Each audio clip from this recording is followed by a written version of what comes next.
Hi, let me speak for Dr. Arlie Imperio.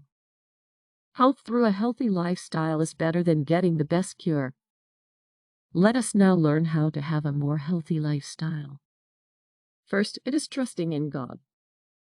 This is done by practicing the power and presence of God every moment of the day. We do this first thing in the morning, as often during the day, and final why, before we sleep at night. Second is having a balanced diet and lots of fruits and vegetables.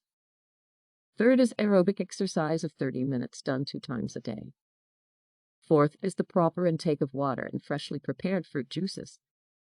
Fifth is sunbathing 15 minutes sunrise and sunset.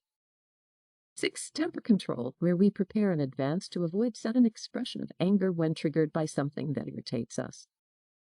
Seventh, we learn to practice abdominal breathing to strengthen the lungs and alternative nose breathing to balance the chi in our body.